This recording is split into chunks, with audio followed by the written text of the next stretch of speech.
Muy bien, buenas tardes a todos, a todas, a todes. Es un placer recibirlos. Les damos la bienvenida en nombre del CIAEC, de la Facultad de Farmacia y Bioquímica de la Universidad de Buenos Aires. Y como saben, les venimos diciendo en todos estos encuentros, estamos haciendo esta actividad, estos seminarios, los días viernes. Llegamos al último seminario por ahora, como decía la doctora Russo en su mail. Vamos a repensar los seminarios y a bueno, ir haciéndolos con una periodicidad que sea más sostenible, digamos, ¿no? Como que para que nosotros podamos llevarlos adelante de mejor manera, quizás una vez por mes, y también tenemos pensado para prontito alguna novedad y alguna otra sorpresa para, para las semanas que siguen, mientras seguimos en este aislamiento obligatorio y preventivo, y nos seguimos cuidando. La idea del CIAEC es apoyar la formación continua de los docentes de la facultad, de la universidad, del país y de la región, porque aquí estamos representados realmente docentes de todas partes, y eso nos pone muy contentos. Les agradecemos a todos por estar. Hemos superado ampliamente las expectativas. Este seminario lo cerramos cuando la inscripción explotó, por decirlo de alguna manera. Tuvimos más de 1.200 inscriptos, preinscriptos, para ser justos, y como ustedes saben, estas plataformas tienen un límite. Si bien la Facultad de Farmacia y Bioquímica compra las licencias y nos permite el uso de estos espacios, igual son espacios limitados, y bueno, hoy estamos 300 personas aquí participando en vivo, y a mí me siguen subiendo, perdón, ¿no? Sigo viendo que suben los participantes. ¿Alguien está admitiendo? Gaby, vos o Ana están admitiendo. No, yo no estoy No, admitiendo. porque estoy esperando. Estamos en 290, ¿eh? Yo admito, pero lo que pasa es que falta todavía que entre. Por eso, no admitamos más a nadie, porque estamos en 292. Dice que Nacho nos ve y nos escucha. Que tome el micrófono, entonces. ¿Con qué usuario está? No, ni lo vemos. A ver. A ver. Nacho, por favor, si nos Ahí escuchas, está, perfecto. habla. Listo, ahí lo está. identificado. ¿Me Bienvenido. oís? Gracias. ¿Dónde Ahora está sí, nos vemos Nacho? tranquilo. Pero ¿me Tengo ves? identificado, Gaby, ahora lo Dice pongo. que el número de teléfono es el 985. Listo. ¿Me ves pues o no me veis? Yo no, pero no sé en qué pantalla te tengo. Se supone que el que habla va a la pantalla 1, ¿no? Sí. ¡Sí, Nacho! Bueno, por fin. Llevaba aquí un rato, ¿eh? Y bueno, sí, esto de las tecnologías no es tan fácil. Gracias por estar, gracias por estar. Nada. Bien, ahora retomamos. Entonces les estaba diciendo que para las semanas próximas tenemos pensadas, disculpen las desprolijidades, pero nosotros estábamos nerviosos porque no encontrábamos al doctor Pozo entre tantos participantes, pero ahora sí, que estamos tranquilos. Ana, te deseo el control total de la admisión para que vos hagas lo que te parezca. Superamos los 300 inscriptos en este momento y conectados, que es el máximo que permite la sala. Así que les reitero entonces la bienvenida a todos, a todas y a todes. Les reitero el compromiso del CIAEC, formación continua de los docentes universitarios y de los docentes de otros niveles que enseñan ciencias naturales también. Como ustedes saben y venimos diciendo, esta es una actividad que hacemos juntos con la facultad, auspiciada por un montón de instituciones, y dentro de las actividades que nosotros tenemos como parte del Instituto de Investigación en Educación Superior de la Universidad de Buenos Aires, y ahí la tenemos a Marisa. Hola Marisa, ¿cómo estás? Bienvenida. Tenés que habilitar el micrófono, no te estamos escuchando. Silenciado. Ahí está. Ahora sí. Ahora sí, bueno, entonces reitero cómo les va, un saludo especial, les conozco a vos, Ignacio, y a María Gabriela, que están por ahí, y agradezco mucho la invitación. La verdad que los felicito rotundamente, porque en estas épocas difíciles donde los ánimos son cambiantes y donde realmente es un desafío encarar nuestro trabajo docente en este contexto, los felicito por el impacto que está teniendo esta convocatoria. Y por cierto, es sumamente interesante. Ya quedaba pensando en el título, ¿no? Cuando la enseñanza y el aprendizaje se hacen digitales, ¿no? Y es por demás convocante, creo que más allá de la especificidad de las ciencias naturales, que es un tema y un título que nos interpela a todos en este momento. Y a lo cual le agregaría a este título ser docente universitario hoy. Es realmente un gran desafío por el que estamos. Y me parece por demás interesante esta propuesta porque a pesar de todas las tensiones que esta situación tan extraordinaria e inesperada nos suscita a todos, una cosa que me parece interesante en medio de todo esto, que lo pedagógico vuelve a estar en el centro del debate. Sea mediado por las nuevas tecnologías, sea mediado por, o por el contexto específico en el cual tenemos que llevar nuestro trabajo, pero me parece muy importante que rescato que iniciativas como estas, tan relevantes, vuelva a poner en el centro del debate lo pedagógico. Y especialmente para el instituto en particular, hablo desde ese lugar, en función desde allí, es doblemente auspicioso, porque realmente este es un área que continúa teniendo muchos aspectos y cuestiones a ser abordadas en términos de la investigación. Perdón por la interrupción, no se escucha casi nada. ¿Podrá la gente deshabilitar todas las cámaras así te escuchamos mejor? ¿No tendrás un auricular de teléfono con micrófono que por ahí se escucha mejor, Marisa? No, carezco, me acerqué un poco más, a ver si ahora se escucha un poco mejor.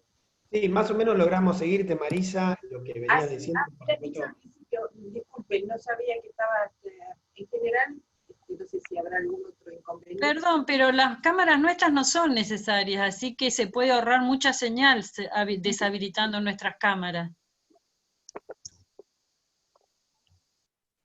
Ajá. Si quieren, Bueno, en todo caso, si quieren ahora un poquito mejor se escucha. un poquito, pero así, Bueno. digo, más que nada, yo quería agradecerte que estuvieras. No les quito más tiempo y simplemente subrayo, o hago una síntesis de lo que dije. Los felicito por la convocatoria, sumamente importante y central volver a debatir lo pedagógico y lo didáctico y volver a preguntarnos qué es ser docente hoy, recuperar la inclusión y la democratización de la educación superior. Y temas a tener que ser investigados y continuar haciendo. Les mando un saludo a todas y a todos. Muchas gracias.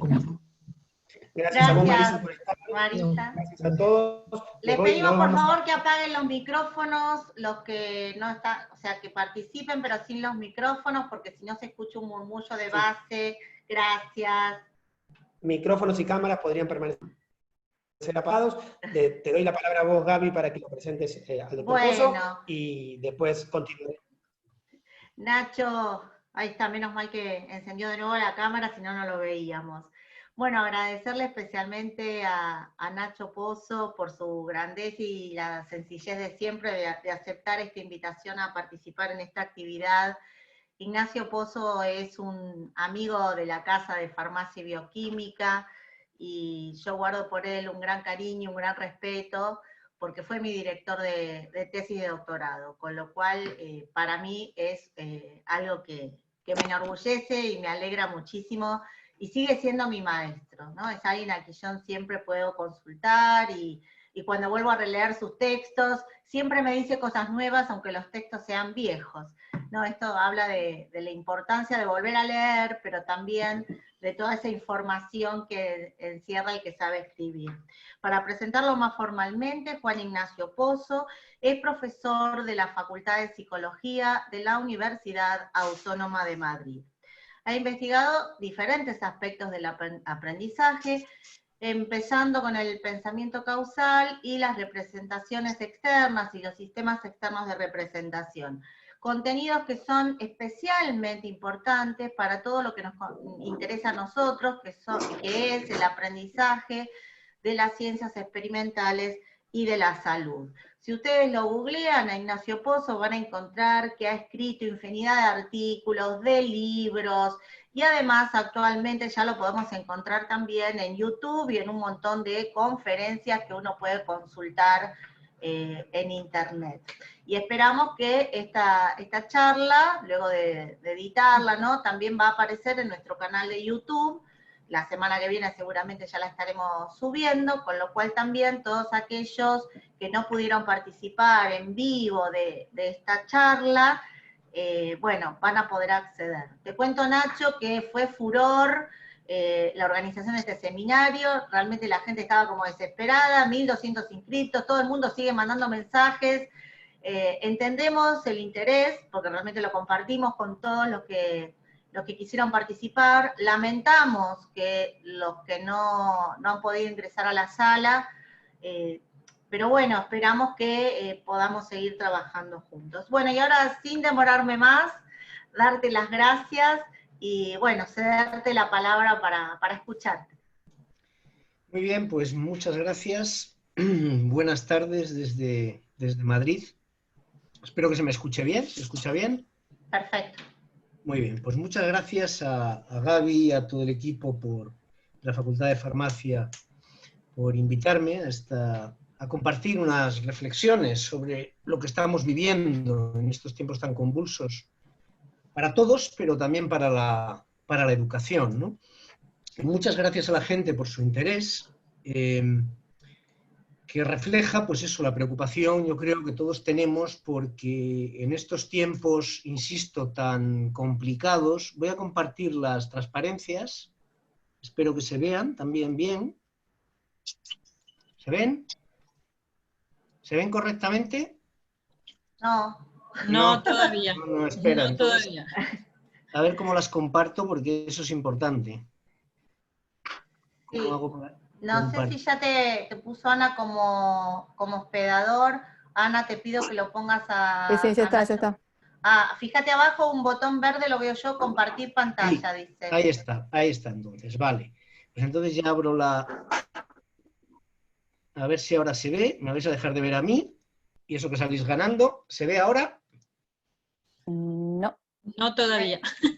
Tendrías que... No, tenés que abrir la presentación y ¿Abierta después... está? Bueno, y después ponerle el compartir pantalla. Ahí está, yo creo que ahora se verá. Ahora sí, y te aviso que igual te seguimos viendo, ¿eh? Bueno. Porque quedás ahí en el costadito. Vale. Bueno, pues lo que quiero hacer esta tarde con ustedes es compartir algunas reflexiones que vienen reflejadas en el título. Lo que pretendo es repensar un poco cómo en estos tiempos del coronavirus, que nos están, insisto, afectando a todos a niveles tan profundos, tan dramáticos, también la educación se está viendo afectada, alterada, modificada, porque nos hemos obligado, nos hemos visto, al menos aquí en España, porque nos pilló, saben ustedes, en el mes de marzo se cierran los colegios, entonces en medio del curso, de pronto, de un día para otro, se suspenden todas las clases y hay que reorganizar la forma de enseñar y de aprender en todos los niveles educativos, desde la educación infantil a la educación superior, pasando por todos también los contextos de educación, ¿no?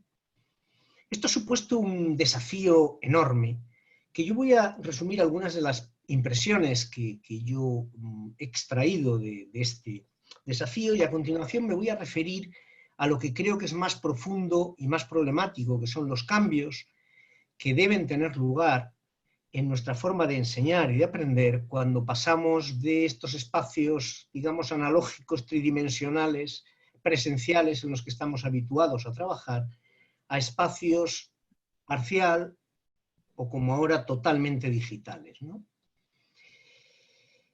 Yo creo que en estos tiempos del coronavirus se nos han desvelado algunos rasgos que en realidad no son nuevos del sistema educativo, pero se han hecho como enormemente patentes.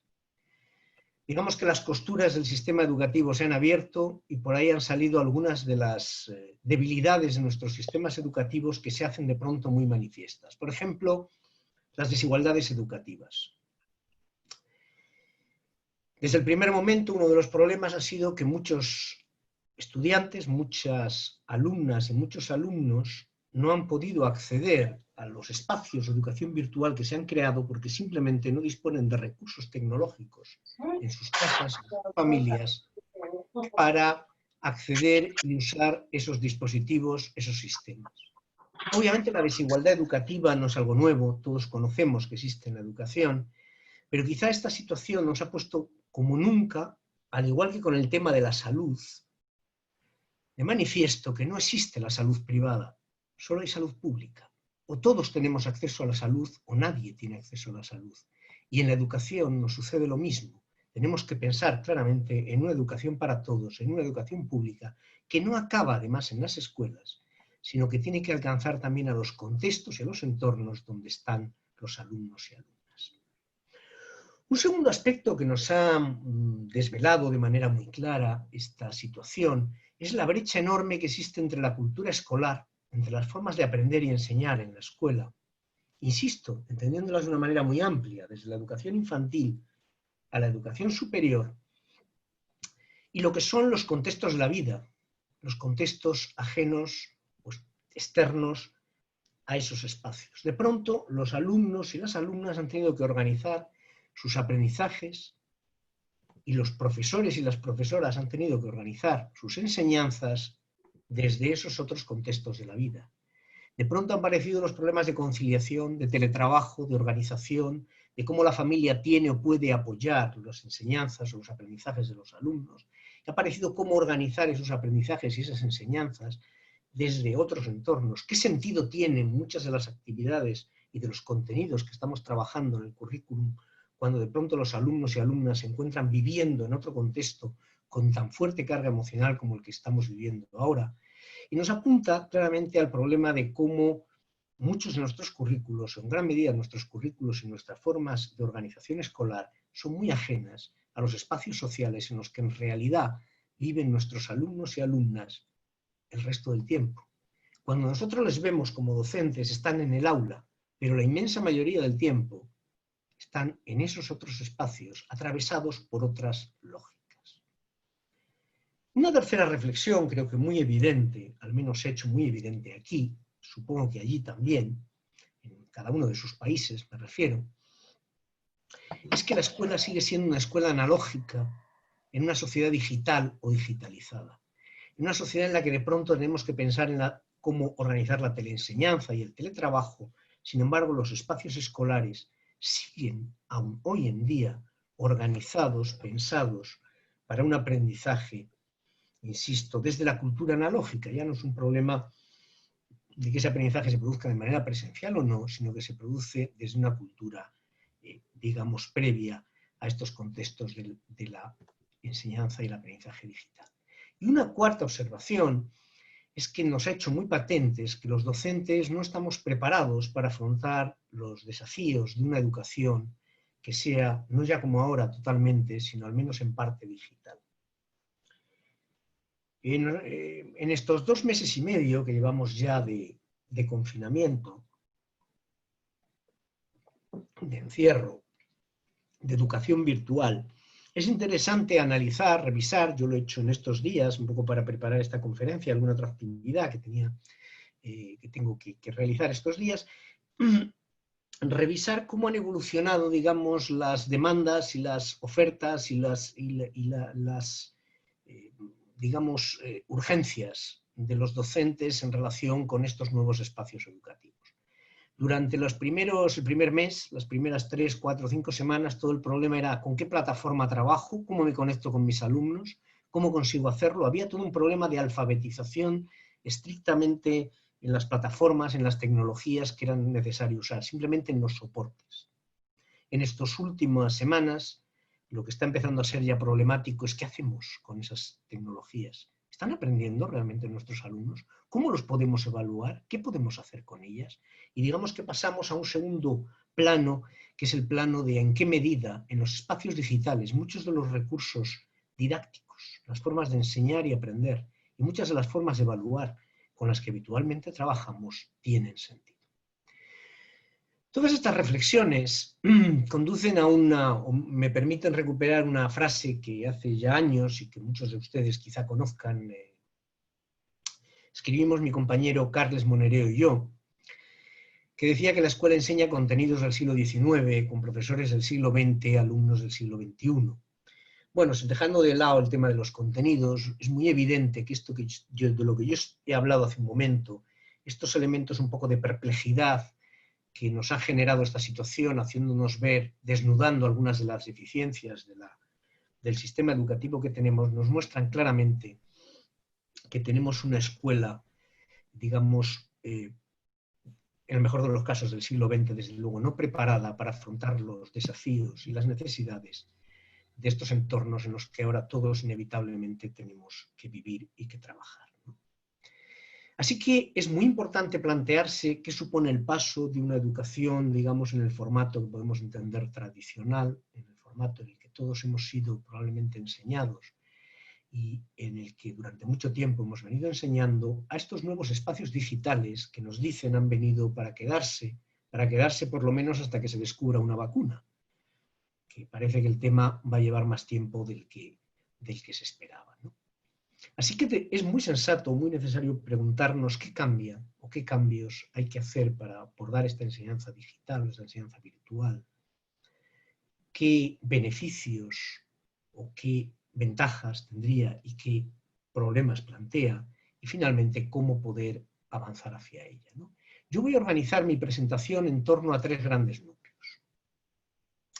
De manera, como pueden imaginar, relativamente breve, sintética, sin posibilidad de profundizar mucho, sino simplemente esbozar lo que creo que pueden ser las ideas más relevantes en este ámbito.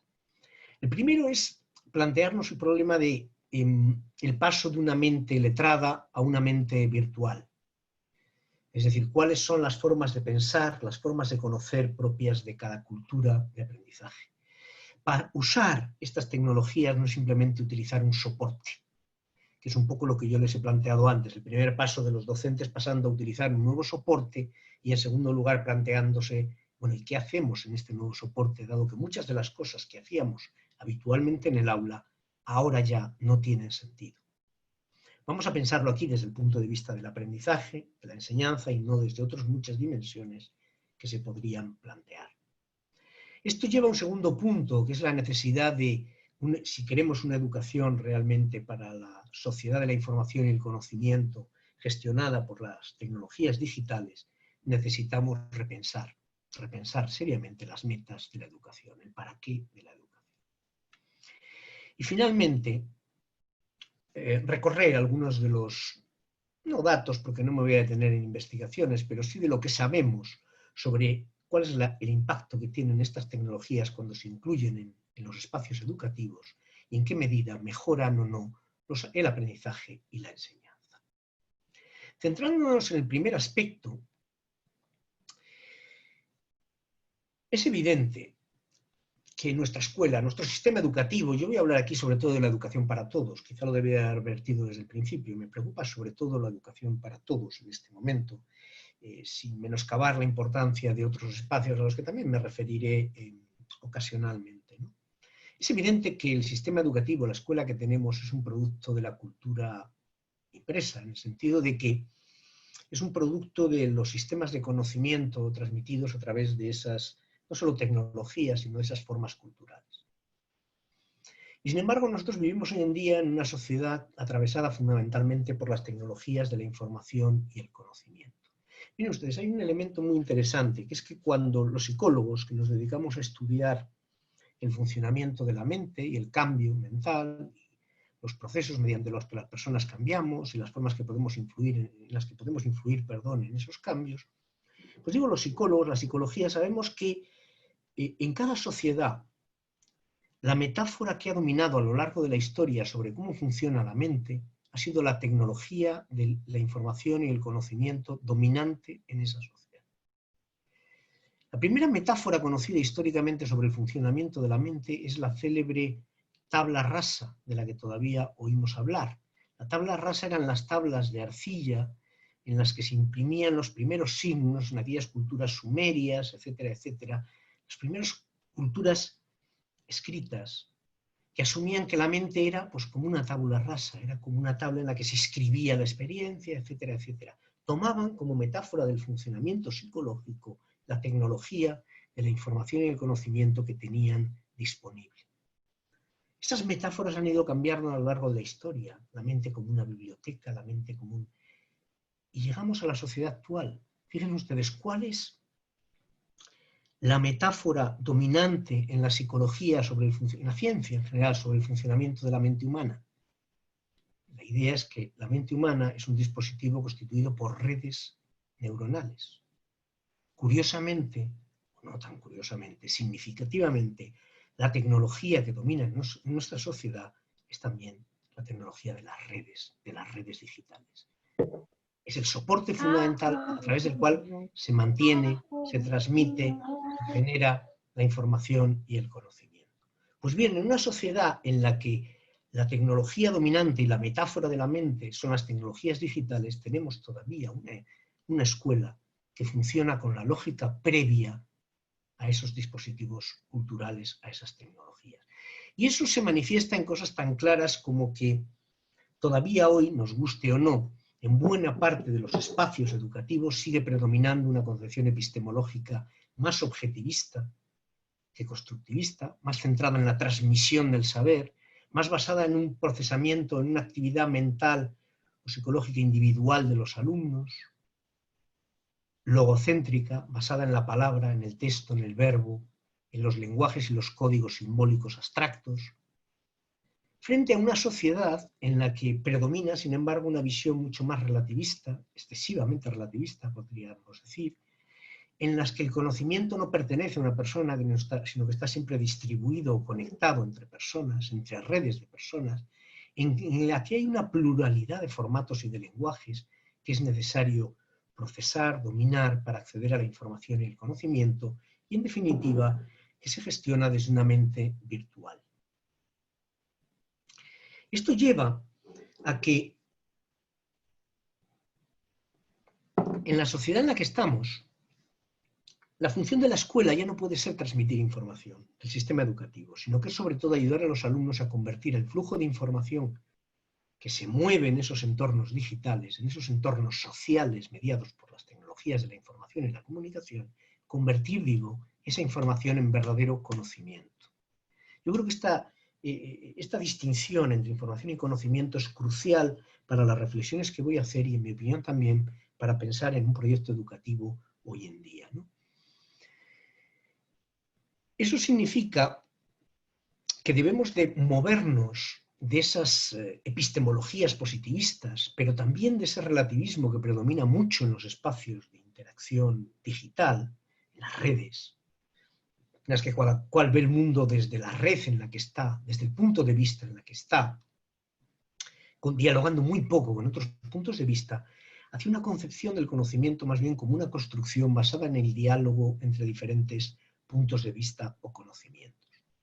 O como dice Edgar Morin, el sociólogo francés, en esta sociedad actual, conocer y pensar no es llegar a la verdad, sino sobre todo dialogar con la incertidumbre. Es dotar a los alumnos de capacidades, de competencias, para convertir la información en verdadero conocimiento.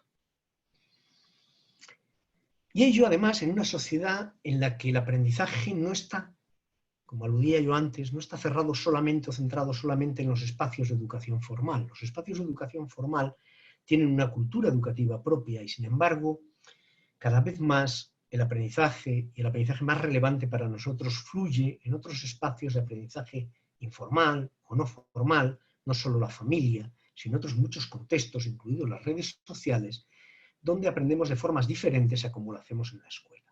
Todo esto hace que la escuela sea cada vez más una especie de museo, una especie de lugar donde las formas de gestionar el conocimiento y la información responden a épocas, a momentos, a formas de vivir muy diferentes de las actuales.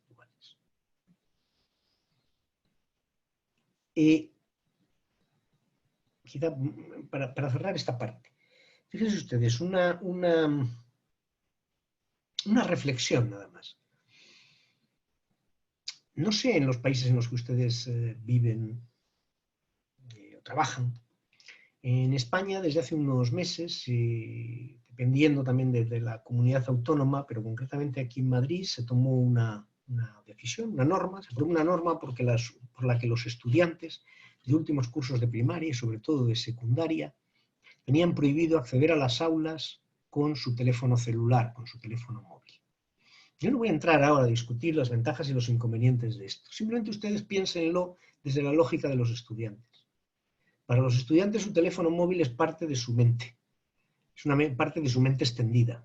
Ahí disponen de muchísimos recursos de comunicación, de pensamiento, de codificación de la información, de memoria. Y de pronto el sistema educativo les dice, no, no, deja eso fuera. Aquí vamos a jugar a un juego que pertenece a otra época. Yo no digo que no haya que hacerlo, pero de pronto la crisis del coronavirus ha puesto en evidencia que no se puede enseñar y aprender sin pantallas. Y todos los antipantallas se han encontrado de pronto enfrente de una realidad que es que no podemos eludir que vivimos en una sociedad en la que están las pantallas. Si no utilizamos esos recursos en el aula para enseñar a los alumnos a usarlos mejor, a los alumnos y alumnas a usarlos de otra manera, ¿cómo van a aprender a usarlos de otra manera? Lo único que les estamos diciendo es confínate en el aula durante unas horas al día y luego cuando salgas fuera utiliza otros recursos. Y pretendemos que lo que hacemos en la escuela sirva para dar sentido al mundo en el que viven, cuando el mundo en el que viven se sostiene sobre otra lógica. Estas reflexiones deberían de llevarnos a pensar o a repensar las metas educativas para gestionar la información en la sociedad digital. Lo cual es plantearse no solamente la necesidad de nuevas alfabetizaciones, entre las cuales tendríamos, como vamos a ver ahora, la alfabetización digital en un doble sentido de informática e informacional, que las escuelas no están acometiendo. Buena parte de esa desigualdad que yo he mencionado al principio es que sabemos hoy en día que aquellos alumnos que no tienen acceso a las tecnologías digitales en su casa, no solamente que estén deprivados ahora en este periodo de confinamiento, de reclusión en casa y de enseñanza virtual, sino que están deprivados continuamente del acceso a la información y el conocimiento que les puede hacer mejores gestores de la información en el futuro. No solamente digo esto, que la escuela tiene que asumir nuevas formas de alfabetizar, científica, artística, informática, gráfica, sino sobre todo que lo tiene que hacer pensando con otra lógica. Hoy en día ya no tiene sentido enseñar a los alumnos a aprender, a leer o a escribir, a medir, a calcular. Lo que tenemos que hacer es enseñarles a leer, a escribir, a medir y a calcular para aprender. No se trata de enseñarles a utilizar las tecnologías, porque eso, en la mayor parte de los casos, saben hacerlo mejor que nosotros. Se trata de enseñarles a utilizar las tecnologías, como vamos a ver luego, con fines epistémicos. Fuera del aula, en su vida cotidiana, ellos utilizan las tecnologías para otras metas. Nosotros tenemos que enseñarles que son recursos potentísimos para acceder al conocimiento y para cambiar su mente. Porque la mente humana no es solamente el cerebro, contra de lo que dicen ahora muchos enfoques, en mi opinión, muy reduccionistas, ¿no? Que nos dicen, la mente humana es cómo funciona el cerebro. No, la mente humana es, por supuesto, la actividad del cerebro y del cuerpo, pero sobre todo el conjunto de dispositivos culturales que podemos integrar en esa actividad.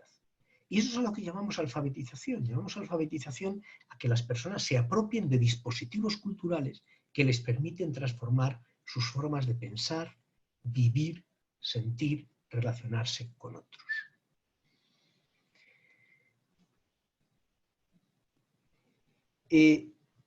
Bueno, voy a saltarme esta parte porque quiero avanzar hacia el último aspecto, que es el que quiero dedicar más tiempo, que es en qué medida estas tecnologías, cuando nos convencemos o nos vemos obligados a incorporarlas al aula, mejoran o no mejoran el aprendizaje y la actividad cognitiva, la actividad mental, incluso las relaciones sociales. Al respecto, si cualquiera que revise la literatura y la investigación, e incluso la divulgación, e incluso lo que se dice en los medios de comunicación sobre la influencia de las TICs en la educación, se encuentra con dos visiones. Una visión que podríamos llamar optimista, que nos dice que son mucho más amigables y cercanas a los alumnos y alumnas en la medida en que son nativos y nativas digitales, y por lo tanto les ofrecen mayores posibilidades de aprendizaje, en la medida en que permiten una interacción, una personalización, un ajuste a las propias formas de pensar y hacer de cada alumna y alumno. Y al lado hay también una visión que podríamos llamar pesimista, que nos dice que en realidad, a través de las pantallas, a través de la información digital, accedemos a un procesamiento o realizamos un procesamiento superficial, irreflexivo, inmediato, que entorpece formas de aprender más profundas y complejas. Que en definitiva todo esto de lo virtual no deja de ser una forma menor, más pobre, de interactuar con la información, con el saber e incluso con otras personas. Si esto fuera un taller en lugar de una conferencia tan apretada en el tiempo, ahora sería el momento de que yo les dejara a ustedes un tiempo para que pensaran en algunas de las ventajas y de las desventajas de las tecnologías de la información y la comunicación a la hora de promover el aprendizaje. Pero como esto es una conferencia, pues voy a pasar yo a responder a esas ventajas o a esos inconvenientes desde la perspectiva de lo que sabemos, de algo de lo que sabemos sobre la investigación. Desde la perspectiva que he llamado optimista, se nos dice que una de las ventajas, entre las ventajas de estas tecnologías, estarían en que producen un aprendizaje en tiempo real. Nosotros estamos manipulando un simulador sobre reacciones químicas o sobre un ecosistema y en el momento inmediato en que nosotros realizamos una acción vemos sus consecuencias. Y podemos, por lo tanto, relacionar nuestras acciones con esas consecuencias. Podemos manipular esos entornos. Es un aprendizaje con un grado muy fuerte de interacción y en tiempo real, que además se puede adaptar muy bien al aprendiz, porque a diferencia de un libro de texto en el que todos se van a encontrar escrito lo mismo, estas tecnologías permiten formas de acceder, formas de acceso, niveles de rendimiento, ajustes de la tarea pedagógica distinta en intereses, en acceso a la información, en niveles de aprendizaje, etc. Además, son entornos además en los que la propia alumna y el propio alumno pueden controlar su propio aprendizaje, pueden ser dueños de su propio proceso de aprendizaje, toman decisiones sobre él, lo regulan, lo aplican. Digamos que es un aprendizaje, una enseñanza, digamos, más centrada en los alumnos, ¿no? Además, fomenta mucho la interacción social, porque sabemos que estos espacios son espacios dialógicos, no monológicos.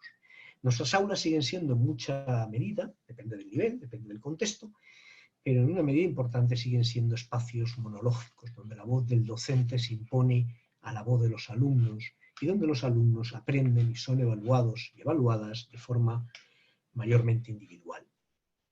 En cambio, estos espacios son espacios que favorecen mucho, hacen muy posible la interacción, una interacción, como vemos incluso en este entorno, limitada, a lo que luego me referiré. Favorecen mucho un diseño de la enseñanza basado en el andamiaje, es decir, en una ayuda pedagógica ajustada a cada alumno, individualizada. Es mucho más factible realizarla en estos entornos. Podemos además realizar simulaciones, usar juegos, podemos crear entornos que no podríamos crear en la realidad. Mediante unas gafas 3D el alumno puede verse paseando por Atenas o por Roma y ver sus monumentos, interactuar con algunas situaciones, etcétera, etcétera, ¿no? O puede también simular, podemos simular un laboratorio, podemos simular un espacio de investigación. Son además contextos en los que se manejan múltiples códigos, múltiples lenguajes, audiovisuales, textos, sigue habiendo textos, y por lo tanto permiten integrar esas diversas formas de informar y de conocer que hoy predominan en nuestra sociedad, pero son todavía muy reducidas en los espacios de aula. Y finalmente son espacios públicos, son espacios que permiten que todos generemos conocimiento y lo compartamos con otros, ¿no? Frente a estas posibilidades, quienes destacan las debilidades o las limitaciones de estos espacios, nos destacan algunos datos que también están avalados o están avalados por la investigación. Por ejemplo, destacan que esta tendencia que tienen nuestros jóvenes a realizar tareas, digamos, realizar multitarea, realizar muchas tareas a la vez, en realidad reduce la atención y la concentración. Sabemos que la mente humana no puede distribuir la atención en muchas tareas complejas a la vez y por lo tanto, si estamos realizando muchas tareas, inevitablemente estamos realizándolas de forma superficial. Hay quien incluso detecta aquí algún vínculo con algunos de los problemas de déficit atencional que hay en nuestra sociedad, aunque en mi opinión no tiene mucho fundamento. Es también la naturaleza de estos espacios es, por ejemplo, en las redes sociales, es muy inmediata y muy reflexiva. Este carácter interactivo de que yo hago e inmediatamente veo la consecuencia lleva a que mis acciones se aceleren y a que en lugar de reflexionar y pensar en lo que voy a hacer y planificarlo, haga algo e inmediatamente vea las consecuencias. Con lo cual se generan pautas o patrones muy reflexivos. Además, eso de navegar muchas veces se traduce en naufragar, como vamos a ver luego, es decir, los alumnos o alumnas intentan navegar, buscar información y la probabilidad de que se pierdan aumenta enormemente. Hay además un proceso muy conocido en estos momentos de infoxicación informativa, de fake news, bulos, que en este momento además que estamos viviendo son especialmente importantes. Sabemos que estas tecnologías se están utilizando para difuminar, para distribuir información deliberadamente falsa, para confundir, para generar ansiedad. Esto es así, lo sabemos, y por lo tanto hay un riesgo muy grande de que cuando los alumnos acceden a estos espacios, sobre todo fuera del aula, se produzcan este tipo de situaciones. Hay también patologías comunicacionales, es decir, esto también se ha estudiado en el entorno de las relaciones sociales, fundamentalmente de los adolescentes, ¿no? El hecho de que dependan tanto de los likes y de las aceptaciones de su entorno hace que se produzcan muchísimos fenómenos que afectan a la propia identidad, aumenta el bullying, porque el bullying es ahora 24 horas al día, 7 días a la semana, etcétera, etcétera, etcétera. Y finalmente el problema de la brecha digital o brecha generacional, que como hemos visto es también una brecha social, ¿no? Todo esto ha llevado a un autor como Mario Vargas Llosa, cuya ideología conocemos todos, a decir que cuanto más inteligente sea nuestro ordenador, más tontos seremos nosotros. En definitiva, a defender que estas tecnologías, en la medida en que hacen las tareas por nosotros, limitan nuestras capacidades cognitivas. Y quienes defienden este tipo de posiciones tienden a creer que es inútil, por no decir innecesario y contraproducente, introducirlas en los espacios educativos. Es verdad, para intentar ir equilibrando estas dos posiciones, que la investigación ha mostrado que nuestros estudiantes son, como decía la primera de las transparencias que he puesto, es decir, aquella la optimista, nuestros estudiantes, al ser nativos digitales, acceden con mucha facilidad a la información, tienen una competencia informática, tienen competencias informáticas. Pero una cosa es el acceso a la información y otra es la capacidad de convertir esa información en conocimiento. Y es ahí donde la mayor parte de las investigaciones están mostrando un déficit muy severo. En definitiva, están dando la razón en buena parte a los pesimistas diciendo el uso que se está haciendo de estas tecnologías en los entornos no educativos está fomentando realmente muchas de las debilidades, muchos de los problemas que yo acabo de señalar. Porque los alumnos y las alumnas no son capaces de gestionar de forma compleja la información que reciben. Claro, ante ello, una posición podría ser decir, bueno, pues estas tecnologías debemos de dejarlas al margen, pero claro, no olvidemos que estas tecnologías son con las que interactúan los alumnos y alumnas, y todos nosotros, por otra parte, durante prácticamente todo el día, excepto esos espacios de aula en los que les prohibimos usarlas.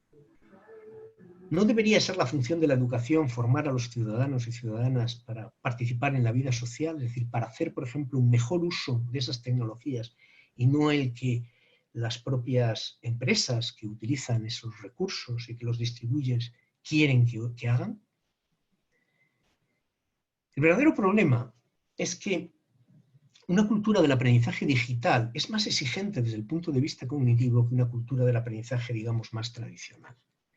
Digamos que la lectura o el aprendizaje digital exige, en primer lugar, ser capaz no de leer un texto, sino de hacer dialogar varios textos entre sí. Los textos ya no se presentan como una unidad acabada, sino se presentan como hipertextos, en los cuales es necesario navegar de unos a otros para construir tu propio texto. Como el famoso Rayuela de Cortázar, fue un gran precursor de esta idea del manejo de hipertextos, es decir, de que sea el propio lector quien construye el texto, organizando o reorganizando a su manera las propias unidades de información que recibe. Son además sistemas dinámicos, multimodales, en los que no se trata de repetir la información que ahí se presenta, sino sobre todo de poder contribuir o participar en su transformación. Y finalmente son espacios abiertos, donde sobre todo predomina la incertidumbre, la duda. Son espacios de duda y no de certeza, comparados con los espacios más tradicionales del aula. Muy rápidamente, porque no se me va yendo el tiempo y no quiero extenderme demasiado, puedo ilustrar esto con un estudio que se realizó hace ya una década, lo realizó la OCDE. Es parte de los famosos estudios PISA, tan denostados, tan criticados y con tanta razón, pero no voy a entrar ahora en ello, pero creo que también los estudios PISA nos dan mucha información que podemos recuperar para repensar la educación. Y por ejemplo, en este estudio lo que se hizo fue comparar cómo los adolescentes de 15 años leían textos impresos y textos digitales. Bien, los resultados con esta idea, por ejemplo, que yo he apuntado antes, si nosotros asumimos que los adolescentes son nativos digitales, pensaríamos que los adolescentes y las adolescentes rendirán mejor cuando les presentemos textos digitales que cuando les presentemos textos escritos. Sin embargo, lo que mostró aquel estudio es exactamente lo contrario. En la mayoría de los países, la lectura digital era más pobre aún que la lectura de textos impresos. Y además, en los mejores lectores online eran aquellos que regularmente leían textos impresos. ¿Cuáles eran los problemas que tenían los alumnos y las alumnas? Pues tenían problemas sobre todo para seleccionar la información relevante. Naufragaban, no navegaban. Solo en los de más alto nivel había una relación entre el número de páginas que abrían y el rendimiento lector. Los otros estaban picoteando, buscando dónde encontrar información sin saber muy bien lo que buscaban. No sé si esto le recuerda a los patrones que ocurren muchas veces con sus alumnos. Yo, desde luego, me recuerda a muchos patrones que veo en mis alumnos y alumnas. Además, las alumnas y alumnos tenían problemas para integrar diferentes fuentes de información. Esto que yo he hablado de que es un espacio dialógico, que es un espacio abierto, pues resulta que, claro, es mucho más difícil hacer dialogar esos diversos textos que reproducir uno de ellos. Y finalmente, tenían también problemas para integrar, para traducir unos lenguajes o códigos de comunicación a otros. A ver si consigo explicar esta gráfica, pero nos da una idea de qué pasa cuando se usan, de cierta forma, las tecnologías en el aula. Esta gráfica representa, no, voy a pasar a la siguiente directamente, porque esa era el uso de... Esta representa el número de horas que los alumnos usan la computadora en el aula, en la escuela. El cuarto inferior son los que menos la usan, los siguientes hasta el último, que son los que más la usan. Y en vertical está el rendimiento académico, el rendimiento en las pruebas de lectura. Tengo aquí los datos de la OCDE de España, no he buscado los de otros países, pero creo que es muy evidente y la curva era muy similar en casi todos los países. La podemos resumir, con la excepción a lo mejor de este nivel intermedio, con una idea. Cuanto más se usa el computador en el aula, peor leen los alumnos digitalmente. Esto nos da una pista de que los usos que se están haciendo en el aula de la computadora, del ordenador, no están favoreciendo ese paso de la información al conocimiento. Y esto ha llevado nada menos que al propio Andreas Schleicher, como saben ustedes, la persona que dirige los estudios de PISA, a decir que las tecnologías digitales son todavía hoy más perjudiciales que beneficiosas en la escuela. Sin embargo, ahora nos encontramos con un momento en el que nos vemos obligados a afrontar esas situaciones, a afrontar una enseñanza basada en esas tecnologías digitales. En mi opinión, para que esas tecnologías tengan un uso eficaz para el aprendizaje, deberíamos de pasar de unos usos reproductivos, de reproducir o repetir la información, a unos usos transformadores, dialógicos, para convertir esa información en conocimiento. En lugar de utilizar estas tecnologías para presentar más información, deberíamos de usarlas para que los alumnos busquen y relacionen informaciones diferentes para construir su propia mirada. En segundo lugar, deberíamos de pasar de una enseñanza logocéntrica al uso de múltiples códigos y lenguajes para representar y comunicar el conocimiento. Y en tercer lugar, deberíamos de pasar de un uso pragmático a un uso epistémico de las TIC. El uso pragmático es aquel que está dirigido a tener éxito. El uso epistémico es aquel que está dirigido a construir conocimiento. No tengo tiempo para presentar ejemplos de ello, pero sí podría terminar resumiendo algunas ideas de lo que he señalado, ¿no? por ejemplo, podríamos pensar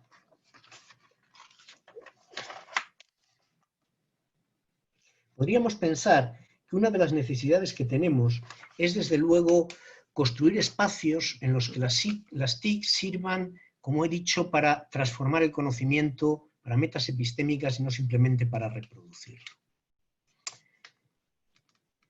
En España, bueno, nosotros estamos ahora realizando un estudio, pero no tenemos todavía los datos, pero muchos de los usos que se están haciendo de estas tecnologías en este momento es que los profesores se graban dando una clase y digamos, se la envían a sus alumnos o les envían las tareas para que se las devuelvan. Bueno, estos son usos muy poco dialógicos, muy poco epistémicos, ¿no?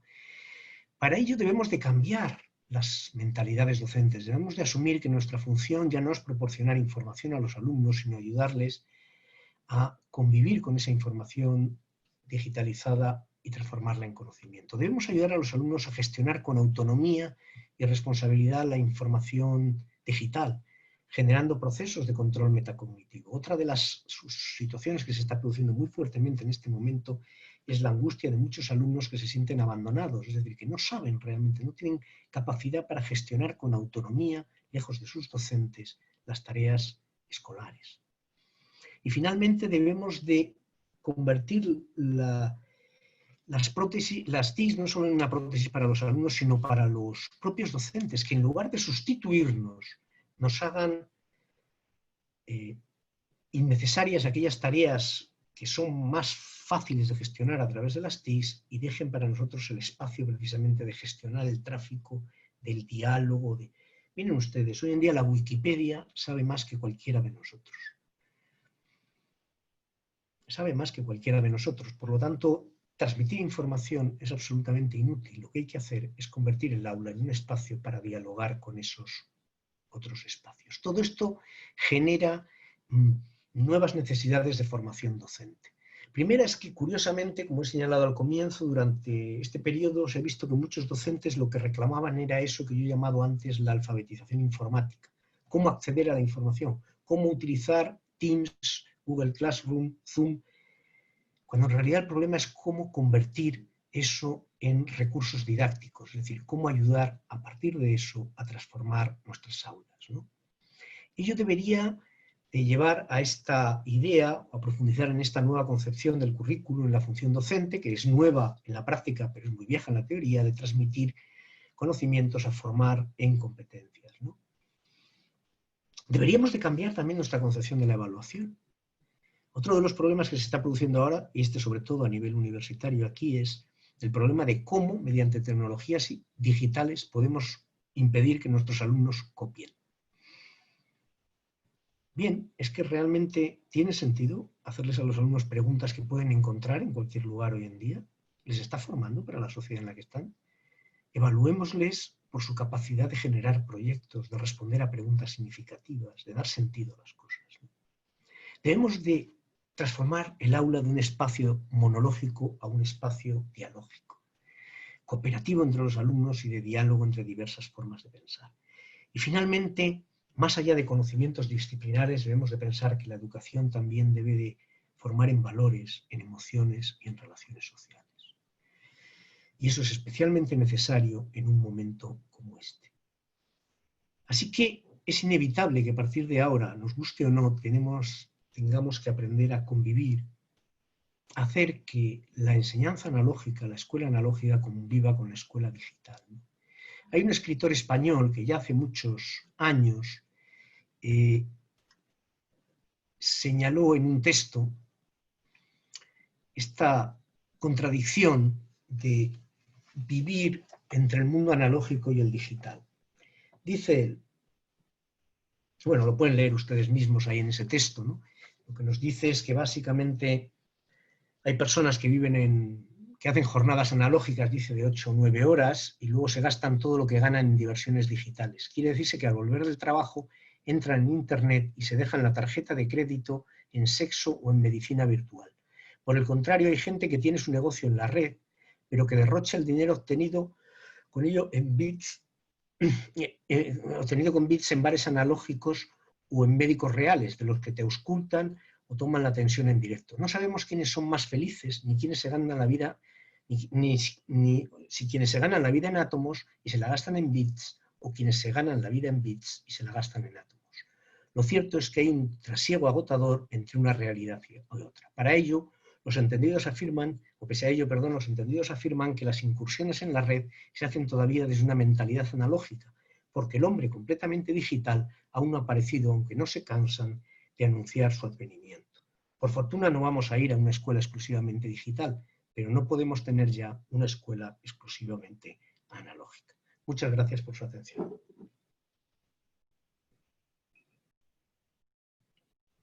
Muchas gracias, Nacho. Como siempre, un placer escucharte. Te pido, por favor, que nos devuelvas la función esta de hospedador para... A ver, ¿esto cómo lo hago?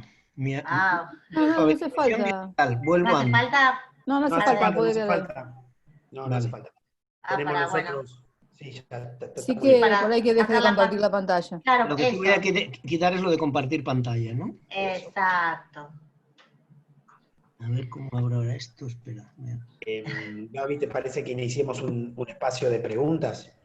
Sí, esa era precisamente lo que les iba a proponer a todos. En primer lugar, bueno, agradecerle a Nacho su exposición. Nos ha planteado... No se me abre el Zoom. Bueno, no importa. Además tengo aquí, me salen pantallas continuamente con cosas muy... Perdona, está aquí arriba, perdona. Está aquí arriba, ya lo veo. Compartir pantalla, reanudar, compartición, ¿será? ¿Eso es? ¿Ya está? No. Ahora sí. Ahora sí, perfecto. Vale.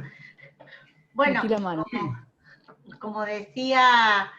nos has dejado muchas cuestiones para pensar, sobre todo en estos tiempos tan difíciles que nos está tocando atravesar a todos, cada uno en su diferente país, en su diferente institución, en distintos niveles, ¿no? Y esta situación casi paradójica que pasamos, como bien decías Nacho, de prohibido el celular, ahora todo tiene que ser a través de las tecnologías y bueno, ¿cómo hacemos con ello, ¿no? ¿Cómo transformamos ese recurso en algo que sea para aprender? Nacho, bueno, uno es Nacho y otro es Nachito para mí. Uno fue mi director de tesis y el otro es un doctor formado en el CIAEC.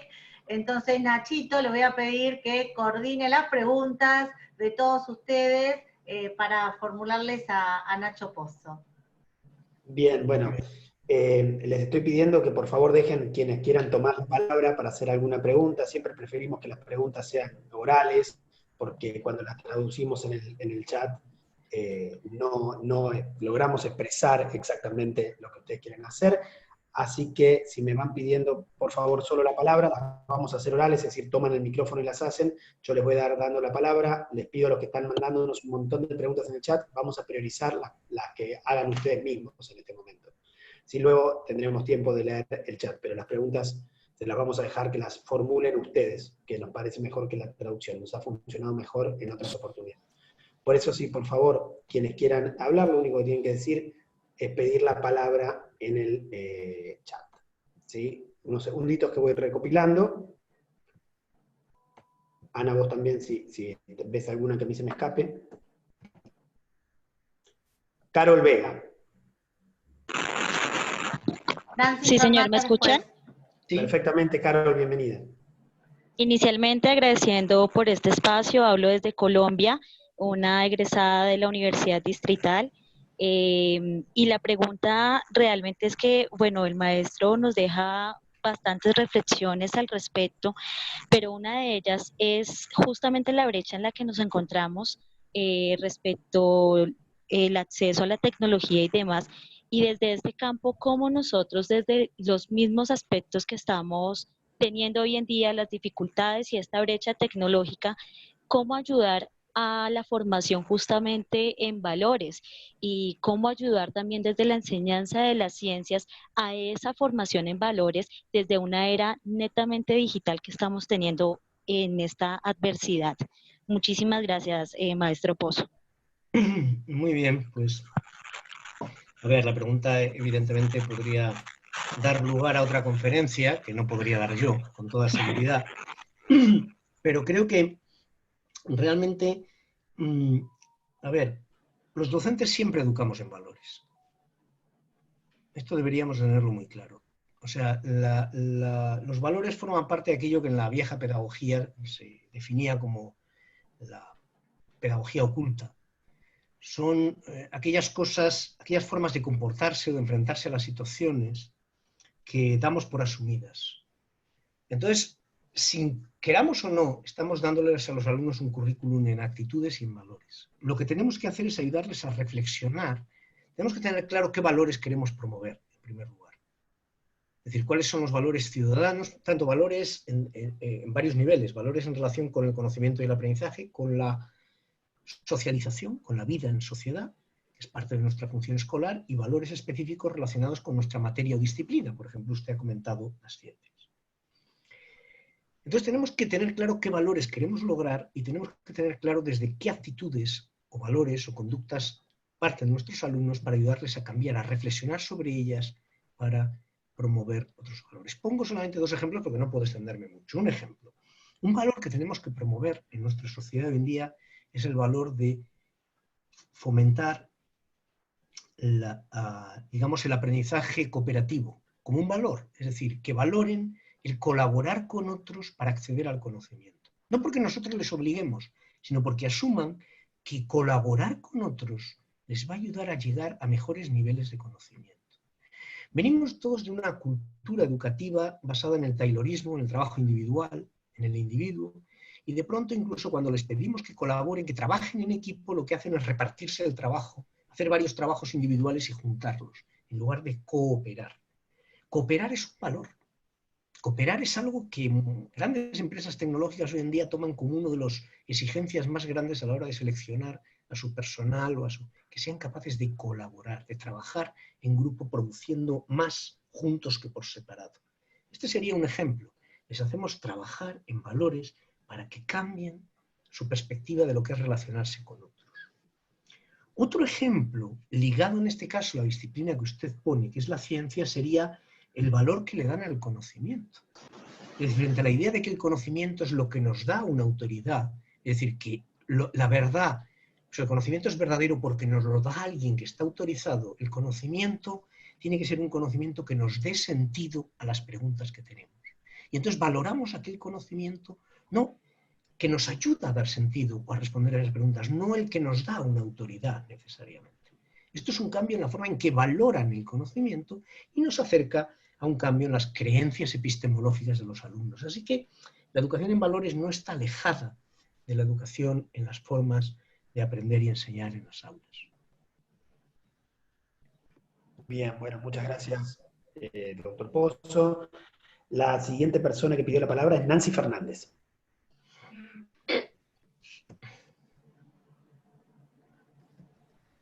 Nancy, habilita tu Hola, micrófono. Sí, ahí está. Sí, buenas tardes. Buenas tardes. Bueno, la pregunta es, digamos, más que nada como una reflexión. La gran brecha de desigualdad social que existe hoy en Latinoamérica, me preocupa que las TIC no sean un elemento más para incrementar esa gran brecha social que existe, ¿no? Porque tenemos grandes sectores de pobreza en prácticamente toda Latinoamérica, y nos quedaría, digo, la escuela analógica, al menos hasta ahora nos ha garantizado la igualdad y la equidad. Y la escuela con TIC puede generar una gran brecha social y cultural entre las poblaciones más populares, ¿no? Es un planteo que, digo, me parece que es bastante diferente a como quizás se da en España, donde está más instalado a nivel de las escuelas. Hoy lo estamos viendo como hasta han tenido que dar clase por radios públicas, o distribuir cuadernillos en supermercados porque hay lugares donde no llegan las TIC. Sí, muy bien, gracias. Muchas gracias por la pregunta y por la reflexión. Bueno, aquí en España no te creas que es muy distinto, pero no voy a entrar en esas comparaciones, ¿no? Quizás distinto es una cuestión de grados, pero también existe esa desigualdad.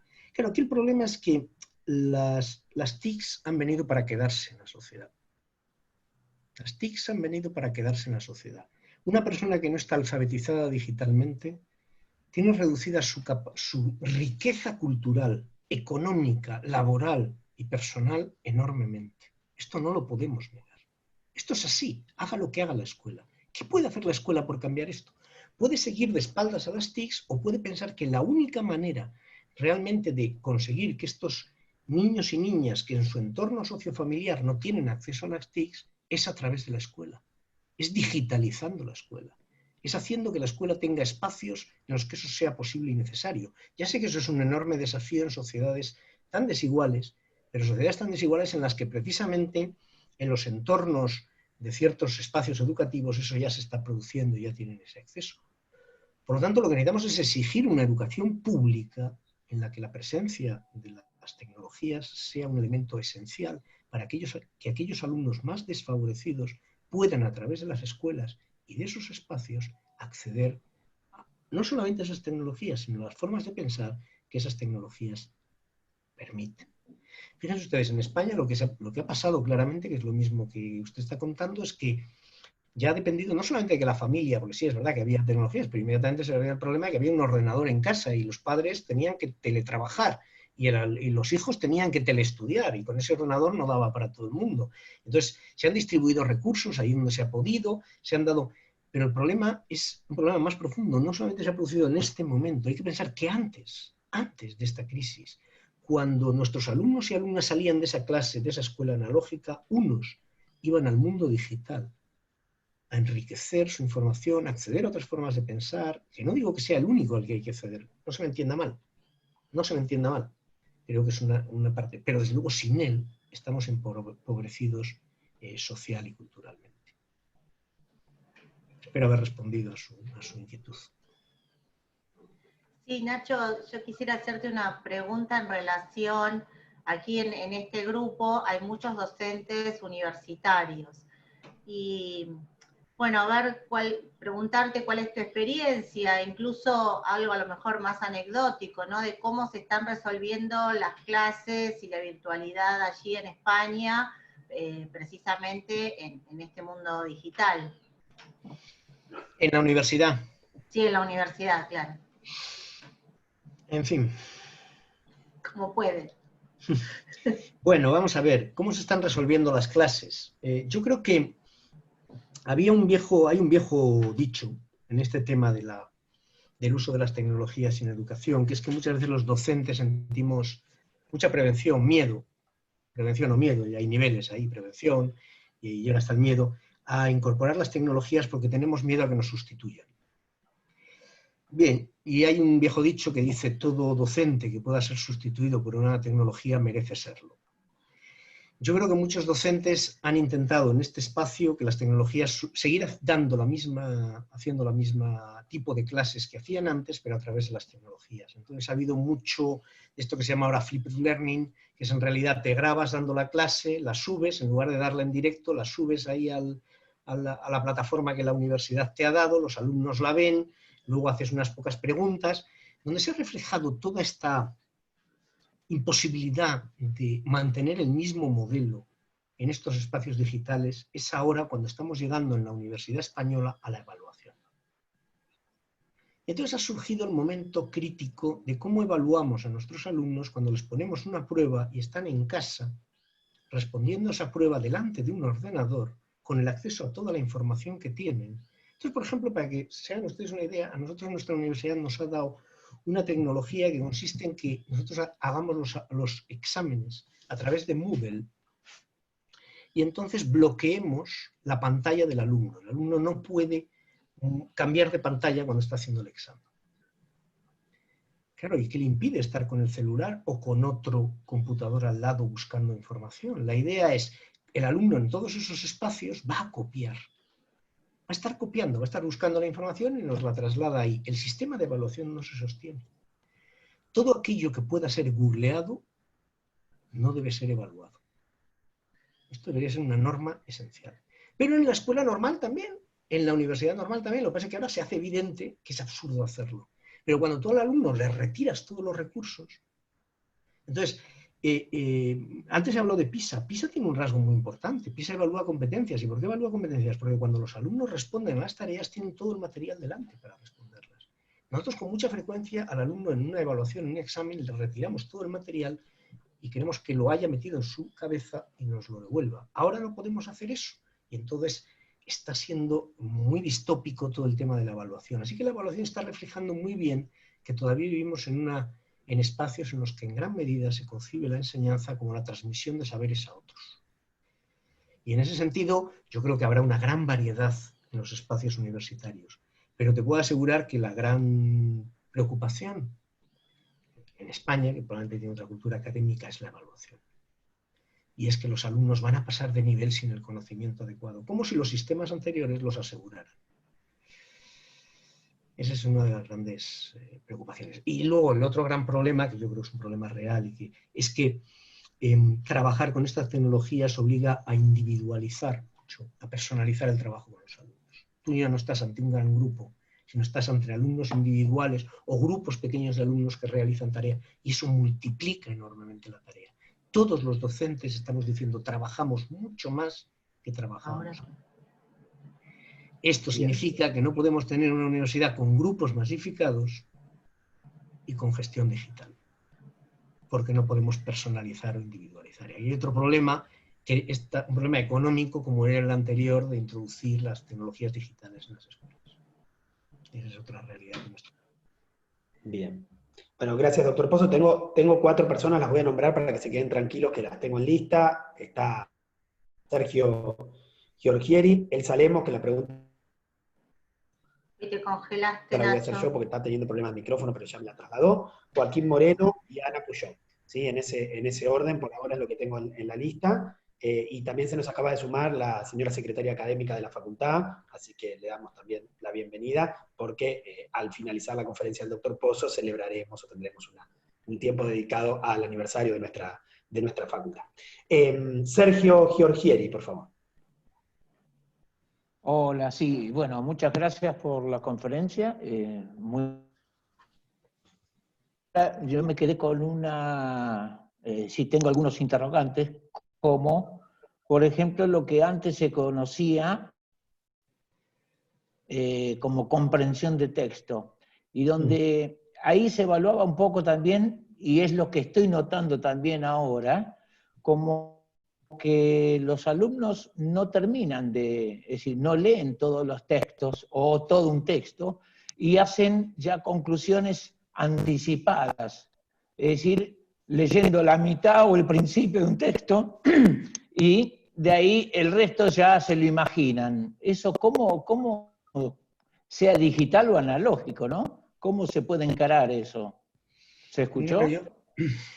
Bien, yo he mencionado antes el estudio yo no soy un experto en comprensión lectora, pero he mencionado este estudio de PISA. PISA ha hecho estudios muy interesantes sobre la comprensión lectora, analizando hasta 7 niveles diferentes de comprensión lectora.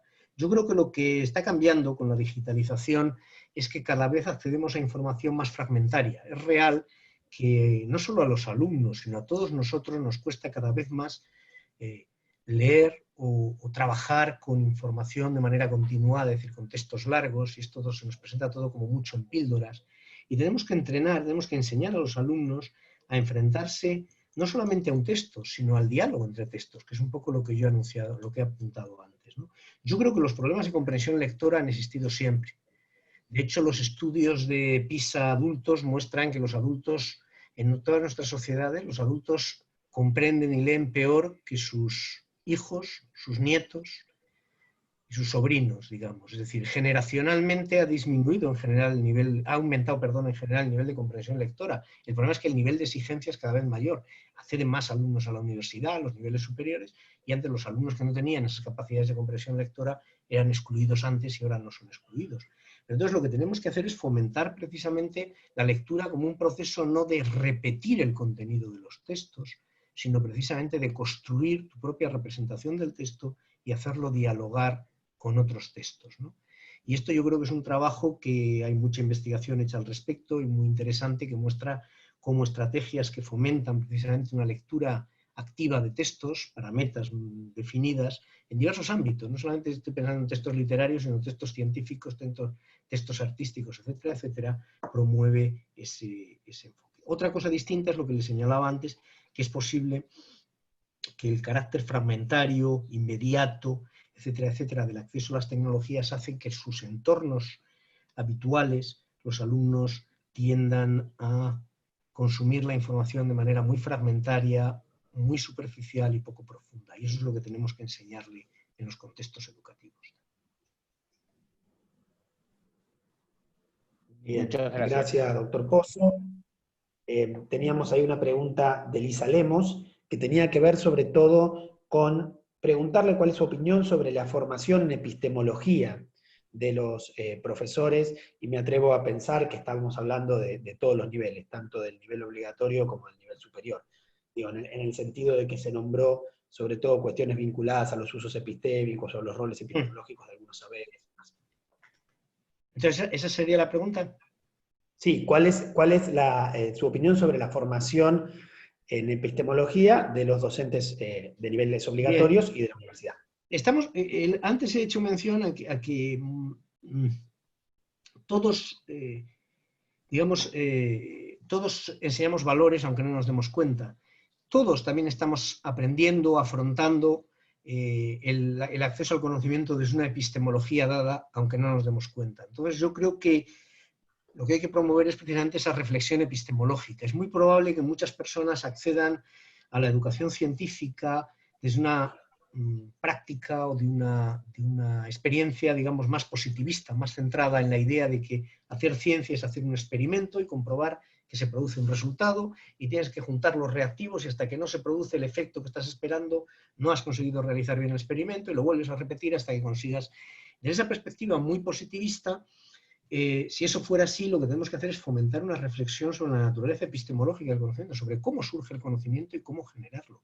Y, por ejemplo, romper algunos de los mitos, el mito de que el conocimiento se genera a través de la creación individual, frente a la idea del diálogo, de la interacción, de la publicación, de la comunicación. Hacerles, en el caso de la epistemología del conocimiento científico, que habría otras, hacerles comprender, vivir, sentir la propia proceso de producción del conocimiento para que vean cuál es la verdadera naturaleza de la producción del conocimiento. Investigar realmente es la forma en que uno se da cuenta de cuál es el verdadero proceso para generar el conocimiento en esos entornos. Yo no sé en sus entornos, aquí en España la realidad es que en la educación científica la epistemología sencillamente, la formación epistemológica sencillamente no existe. Es decir, un químico, un físico, un matemático no recibe formación epistemológica, no reflexiona sobre la historia de su disciplina, sobre los procesos de génesis del conocimiento. Eso lo hacen los filósofos.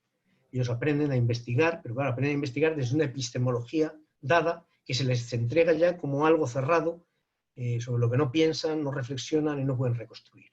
Entonces yo creo que es necesario, muy importante, ese proceso de reconstrucción de la epistemología de las disciplinas, ¿no? Bien, gracias. Le voy a dar la palabra a Joaquín Moreno. Hemos agregado algunas personas más y serán las últimas que agreguemos, porque si no la cosa va a ser demasiado larga. Está la regional Santa Cruz de UTN, que la hemos agregado para hacer una pregunta. Eduardo Rego, y tengo una pregunta de Susana Torrens, que la voy a hacer yo porque quedó ya escrita y con eso estaríamos. Pero le doy la palabra ahora a Joaquín Moreno. Bueno, muchas gracias, Nacho. Muy bien. ¿También? Sí, yo escucho. Perfecto.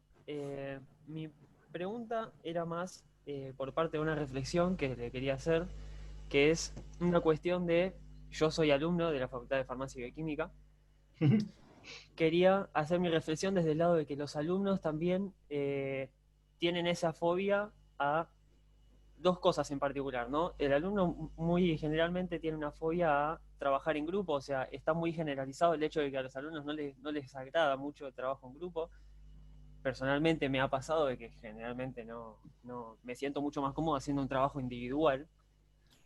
Entonces ya desde la escuela se nota que está ese miedo a decir no tengo ganas de interaccionar y de ponerme a hacer una apuesta en común, ¿no? Y el otro miedo que noto mucho y que sigo notando mucho es el del miedo al fracaso. O sea, el alumno quizás, o yo personalmente, hemos estado siempre sometidos a una clase en la que se desarrolla una serie de problemas, tal vez, obviamente esto generalizando, se desarrolla una serie de problemas en las cuales yo sé que al final de la clase, o en la mayoría de los casos, al final de la clase voy a tener la respuesta a esos problemas, porque va a haber una apuesta en común y se va a realizar. Entonces, mi duda va a lo siguiente: de repente, nosotros los alumnos nos encontramos en un contexto en el que yo quizás tengo que hacer esas mismas actividades y mandárselas al profesor para que las corrija, sin saber si realmente las estoy haciendo bien, no tener una respuesta inmediata. Yo soy muy partidario de que me gusta eso, o sea, me gusta de que el alumno cometa esos errores y de repente después haya una evolución, después de que el alumno ya haya formado ideas, ¿no?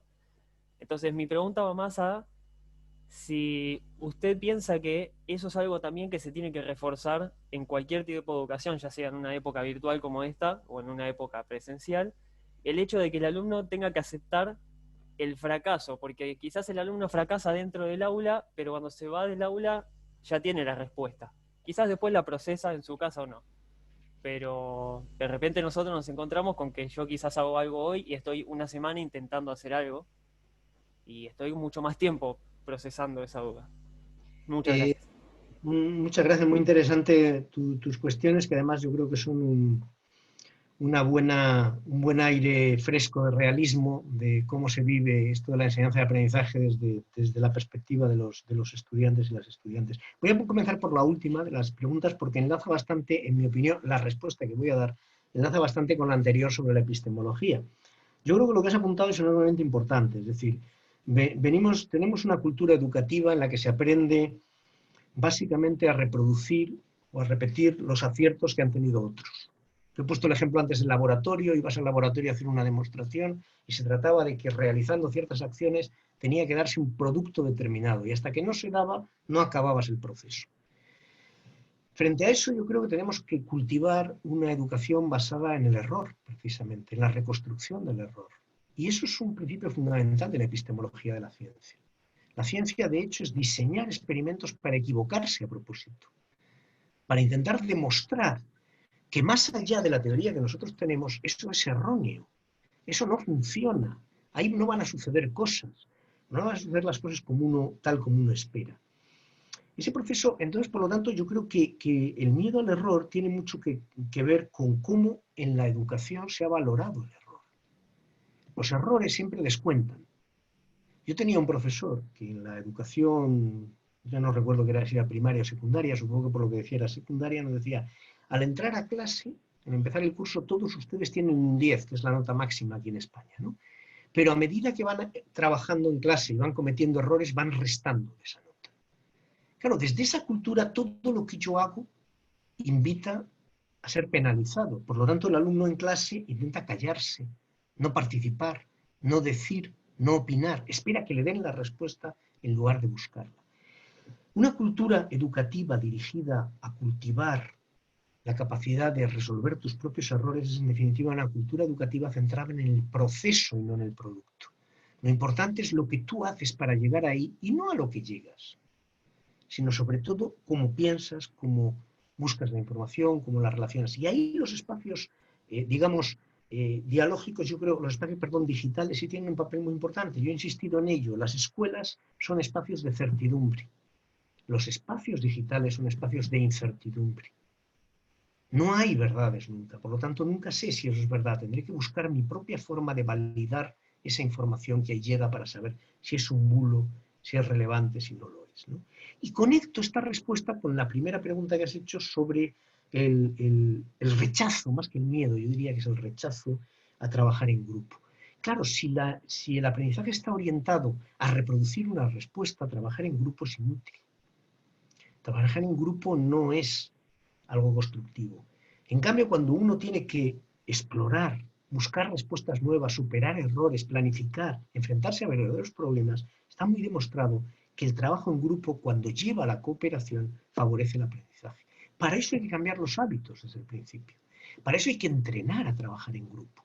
Por lo que decía yo antes, porque es muy habitual que en nuestros espacios, cuando los alumnos trabajan en grupo, en realidad suman trabajos individuales, no los integran, no los relacionan. Claro que los alumnos y alumnas rechazan muchas veces el trabajo en grupo porque implica más esfuerzo, más tiempo, hay que coordinarse con los compañeros, pero también el trabajo cooperativo fomenta habilidades sociales que van a ser fundamentales, no solamente en la vida profesional, sino en la vida social. La tolerancia, el respeto, la comprensión, la empatía, el saber escuchar, el saber comunicar. Hoy en día los perfiles profesionales, los perfiles laborales están todos orientados de alto nivel, me refiero.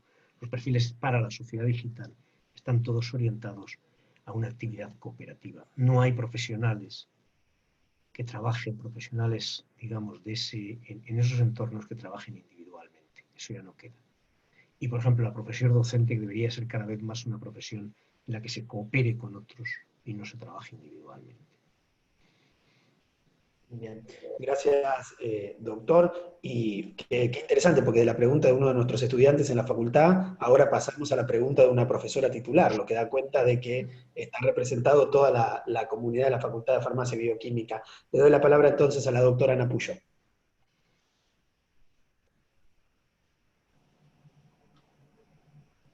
Ana, no te escuchamos. Tu micrófono. Ana.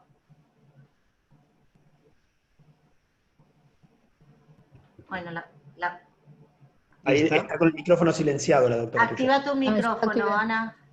Ya se lo activé. Ana, ahí está. Perfecto. Pues, ¿se escucha ahora? Perfecto, Ana. Bueno, doctor Pozo, quería hacerle una consulta. ¿Usted no cree que la enseñanza 100% digital de alguna manera promueve el facilismo o la comodidad de parte de los alumnos? Porque, por ejemplo, subimos las clases, queremos foros, generamos foros, queremos clases en audio.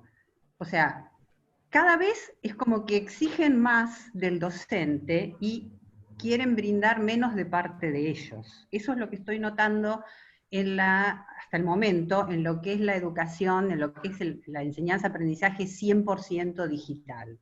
¿Usted no cree que se promueve de alguna manera esa actitud? Yo creo que hay que diferenciar mucho lo que está pasando ahora, que no deja de ser accidental. Es decir, es un accidente que nos ha ocurrido y nos ha obligado a trabajar de unas formas para las que no estábamos preparados, que no habíamos planificado, de lo que es el trabajo habitual. Hago una primera observación. Yo no estoy defendiendo que la enseñanza tenga que ser 100% digital. Hay algunos casos en los que no es posible la enseñanza presencial. Lo ideal, y hacia lo que probablemente vamos, es hacia la mezcla de los dos entornos, donde deberíamos sacar lo mejor de cada uno de ellos para trabajar.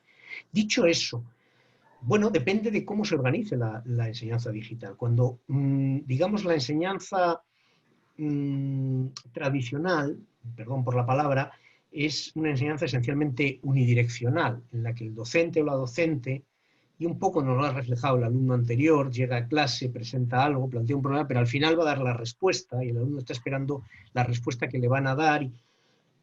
Cuando se trabaja así, evidentemente el alumno se vuelve pasivo, pero cuando nosotros lo que podemos hacer a través de las tecnologías es crear espacios en los que ellos tengan que participar de una manera activa, tengan que presentar sus proyectos, tengan que debatir con sus compañeros, tengan que hacer propuestas, tengan que responder de manera activa y creativa a cuestiones que se les han planteado, tengan que hacer investigaciones, yo no creo necesariamente que este entorno conduzca a un aprendizaje más cómodo por los alumnos. Lo que yo creo, sí, y eso lo puedo decir, es que hay un aspecto que no vamos a poder nunca introducir, o muy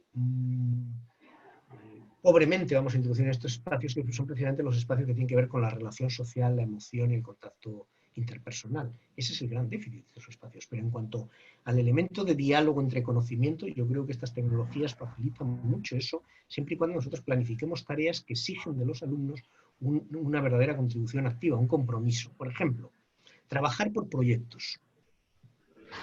Trabajar por proyectos, que los alumnos en grupos se involucren en un proyecto, en un plan de trabajo que tengan que ir desarrollando progresivamente y tengan que ir reuniéndose entre ellos y comunicando esas reuniones al docente, que incluso pueden grabarse, se pueden ser accesibles, se pueden supervisar. yo creo que eso no hace que los alumnos se vuelvan más pasivos, precisamente. Ahora sí multiplica la exigencia a los docentes, ¿no? Entonces yo creo que depende mucho de cuáles son las estrategias didácticas que se utilicen, ¿no?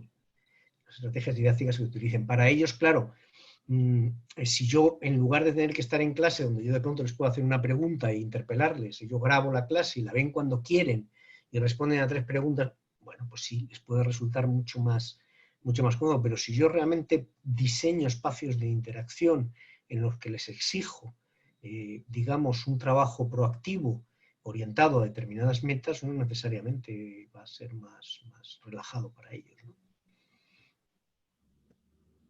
Bien. Hacemos una última pregunta y así... Tengo 3 prometidas, pero podríamos dejar la que tengo escrita para hacerla al final como cierre, y las 2 que quedan de manera pedirles que sean de manera muy breve, lo más conciso posible. Sí, porque estamos ya al límite de la hora.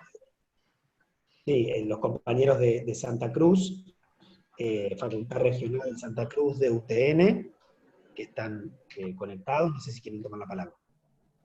Hola, mi nombre es Liliana, ya soy docente de química, como ponía, y ya gran parte de mis dudas han sido contestadas.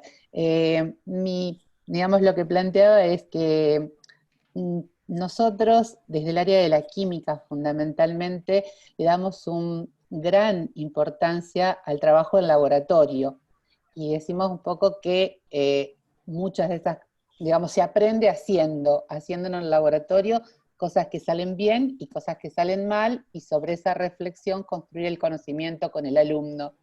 Esto en tiempos de la virtualidad es imposible. Nosotros tenemos la expectativa de que esta pandemia pase y podamos recuperar esos espacios de laboratorio, aunque sea todos juntos en algún momento, y reflexionar sobre lo más teórico que hemos hecho hasta ahora, llevado al laboratorio. Pero a mí me resulta como imposible pensar en áreas como la química exclusivamente virtuales. Esa era mi consulta, mi duda, mi pregunta. Bueno, yo no soy especialista y no puedo saber, solo te digo que por supuesto hay universidades que ofrecen títulos y enseñanzas sobre esos ámbitos exclusivamente virtuales. Pero a partir de ahí yo no creo que sea lo ideal, hacerlo exclusivamente virtual, ya lo he dicho antes. Dicho lo cual, si tuviéramos un diseño de laboratorios virtuales, habría muchas cosas que podríamos seguir haciendo en laboratorios virtuales. Dicho lo cual, hay muchísimas cosas, supongo, que se pueden indagar incluso sobre lo que está pasando ahora desde la perspectiva científica. Es decir, probablemente hay cosas que en esta situación tan accidental que hemos vivido, evidentemente, de pronto nos quedamos colgados de una situación en la que no podemos reconducir. Pero probablemente si pudiéramos planificarla, hay cosas que se podrían hacer y otras que no. Pero yo no estoy defendiendo que una enseñanza exclusivamente virtual. Yo creo que esto es un accidente, al menos en nuestras universidades, pero hay universidades exclusivamente virtuales que también enseñan materias de química, aunque hay otras materias que una universidad virtual no podrá enseñar nunca. Y esto también es un tema que tenemos que tener claro, es decir, depende también de la materia a la que nos estemos enfrentando. Muchísimas gracias, doctor. Tengo la última sesión de la palabra, que, bueno, gracias a que el compañero Rego se dio su espacio, se lo vamos a dar a la doctora Marta Pesa, que, bueno, vale decir que es una referente de la PFA, que también está auspiciando este seminario, ¿no? Hola Nacho, es realmente un placer escucharte, ya que no pudiste venir acá a Tucumán en mayo, ha sido realmente un gusto escucharte. Y a lo que me quería referir era a la situación de debilidad, de inequidad de los docentes, sean de los docentes universitarios como de los docentes de nivel medio, que han surgido y se han puesto de manifiesto con esta pandemia. Digamos, por lo menos dentro de los países del tercer mundo, como es Argentina, hay muchos docentes que han tenido grandes dificultades para la enseñanza virtual, por no tener computadoras en condiciones en su casa, por no disponer de suficiente número de ordenadores, por la cuestión del acceso a Internet. Eso es una cuestión. La otra cuestión es una cuestión, digamos, más afectiva, más personal, y es que también han surgido muchos miedos por parte de los docentes. Porque ahora en una clase uno trabaja en una pizarra y no hay registro. Digamos, cuando uno sube una clase, cuando uno sube materiales, los materiales tienen nombre y apellido, y como sería lógico, pueden llegar a tener algunos errores. Entonces, mucho miedo por parte de los docentes de subir los materiales para que los materiales sean públicos. También muchas dificultades, como charlaba recién la colega, por no estar preparados en el uso de otras herramientas para el caso de la enseñanza de las ciencias naturales, como son, por ejemplo, los laboratorios remotos. Por último, lo que hace a la construcción social del conocimiento sobre la enseñanza en el nivel universitario, que, digamos, ahora se acentúa. O sea, la necesidad de trabajar más cerca un colega con otro colega. Digamos, todo eso ha llevado a dificultades y algunas actitudes de querer hacer más complejos los procesos de enseñanza se han vuelto mucho más complejos. Bueno, solamente quiero decirte que he disfrutado tu charla y que te mando un abrazo y un beso muy grande, y ojalá para fin de año o para el año 2021 que podamos tener acá en Argentina. Pues muchas gracias, Marta. Yo también siento mucho no haber podido compartir, por este motivo especialmente, pero en general, ¿no? Por no poder compartir, y espero desde luego que podamos resarcirnos de esto. Estoy seguro que esto acabará y llegará un día en que lo recordaremos. Pero bueno, yo creo que además de recordarlo debemos aprender de ello, y algunas de las cosas que tú has apuntado me parece que son cosas sobre las que deberíamos aprender, ¿no? Yo creo que si de esta situación salimos pensando que ha sido, yo he dicho antes, es un accidente, y lo es, ¿no? Y va a durar lo que dure, y durará, pero acabará. Y si salimos diciendo, bueno, pues ya volvemos a la normalidad, pues no deberíamos de pensar eso, deberíamos aprovechar esta situación para repensar muchas de las cosas que hacemos, ¿no?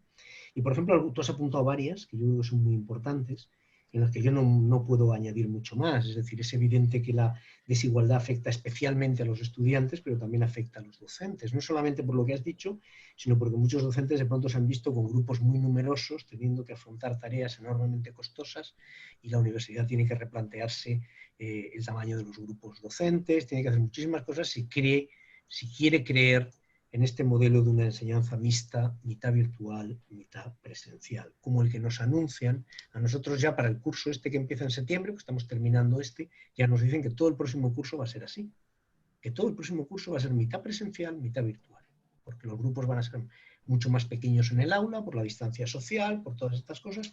Entonces tenemos que aprender de esto, y no solamente como personas, sino también las instituciones deberían aprender, ¿no?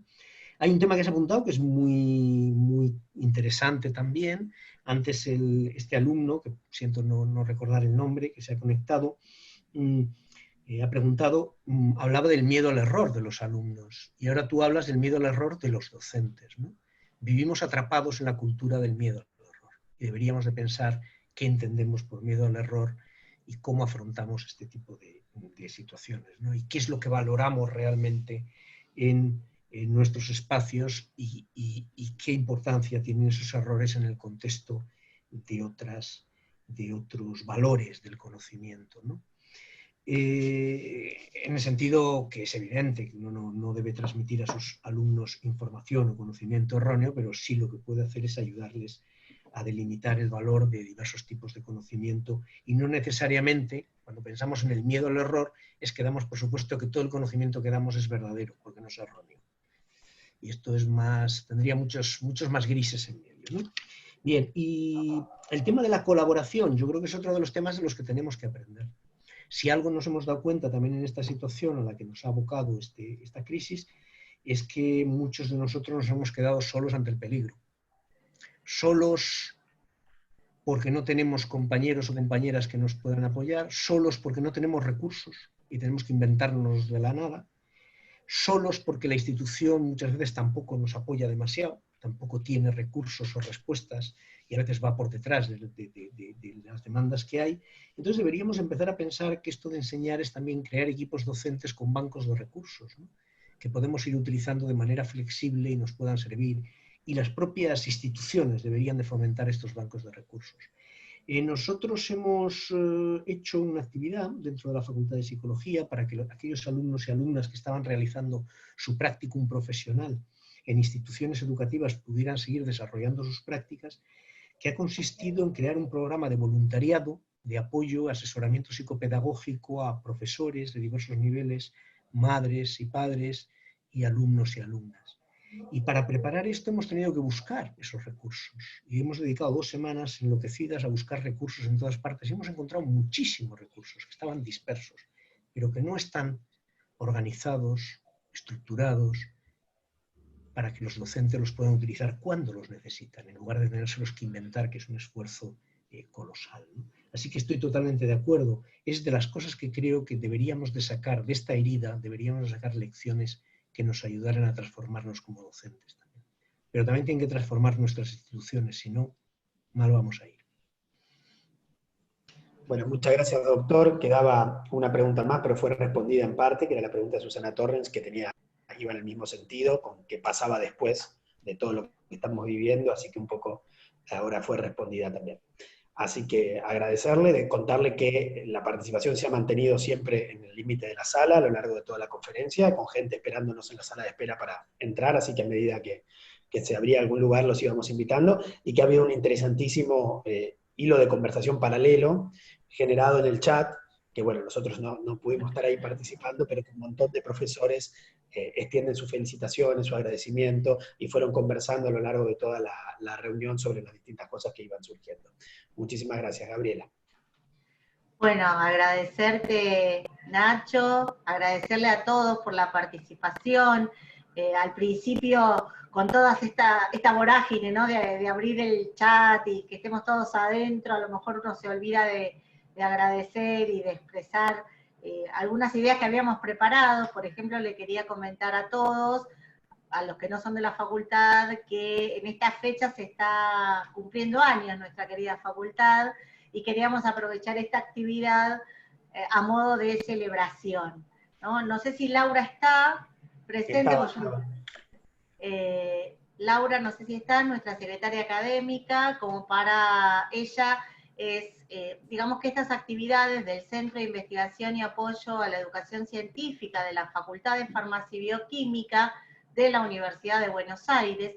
Digo todos los títulos porque sé que hay mucha gente también de los países hermanos que se han acercado a esta charla. Laura es la responsable del área de formación docente, donde el CIAEC forma parte.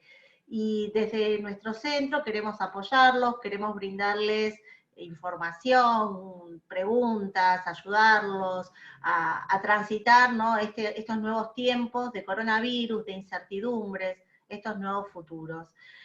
Bueno, si está Laura, le cedo la palabra, o no sé si... Sí. Están... Sí, Laura, Laura, bienvenida. No, bienvenida a todos, ante todo acá al catedrático Juan Ignacio Pozo, que en otras oportunidades tuve el placer de escucharlo y conocerlo cuando fue invitado a la facultad.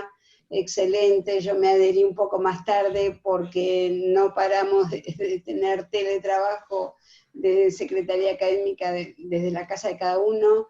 Y creo que es la mejor manera de celebrar este aniversario de la facultad, con este seminario globalizado, con esta temática donde yo, que tengo 40 a 45 años ya de antigüedad en la docencia, realmente quiero resaltar las inquietudes de cada uno de los presentes en el mejoramiento para la enseñanza, específicamente de ciencias de la salud y de las actividades, aunque no tengamos todas las respuestas, aunque no sabemos si disciplinas con laboratorio se puede resolver con la virtualidad, en el caso puntual de lo que hoy se habló. No sabemos si podemos evaluar con calidad, pero ya el hecho de que, no sé, Gabriela, cuántas personas estuvieron, sé que había como mini cripto, verdaderamente quiero felicitarlos a todos, y la idea de Gabriela de invocar el aniversario de la facultad, creo que es un ciclo de seminarios que terminás hoy, ¿no, Gabriela? Y empezará otro o algo así. Tenemos algunas sorpresas pensadas para más adelante. Bueno, igual, felicitarte a vos, Gabriela, y a tu grupo, Ignacio, por todas estas actividades que están haciendo en la facultad, aparte de que sé que están vinculadas a una red internacional de educación científica y que hay muchas otras instituciones que avalan este proyecto, la Cátedra de UNESCO y organizaciones científicas de docentes. Bueno, muchas gracias al profesor, realmente fue un gusto haber escuchado, aunque sea 20 minutos, los últimos 20 minutos y todas las preguntas e inquietudes, que a veces no se pueden responder todas, pero lo importante es esto, verdaderamente maravilloso. Y bueno, nuestra facultad es por un lado joven, por el otro lado, en realidad, no es que tiene estos 63, ¿no, Ignacio? 63 sí, años. Tiene más porque fue desde 1920 creada, pero antes dependíamos de medicina, así que nosotros contamos el cumpleaños desde que tenemos nuestro edificio en la calle Junín. Y no es mejor idea que festejarlo de esta manera, ¿no? Con todos los docentes, con tantas inquietudes, no solo los docentes de nuestra facultad, sino de otras instituciones. Creo que hay de varios niveles, por lo que escuché, no solo universitarios. Así que bueno, a todos un gran abrazo. Bueno, Laura, muchas gracias. Le acabo de pedir a nuestra secretaria y apoyo técnico permanente, que no saben lo que la molesto yo, Ana Villafañe, del CECIN, de nuestra facultad, que nos da todo el apoyo tecnológico para que podamos hacer esta bella transmisión. Y le acabo de pedir que nos habilite los micrófonos a todos para un aplauso para Nacho Pozo, y para todos nosotros que estamos aquí en la tarde, aplausos.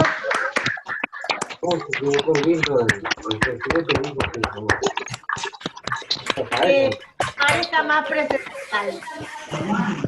Bueno, cerramos. Quedamos en contacto por un mundo mejor para todos. Gracias. Chao. Chao. Muchas gracias a todos. Gracias. Gracias. Chao, hasta luego.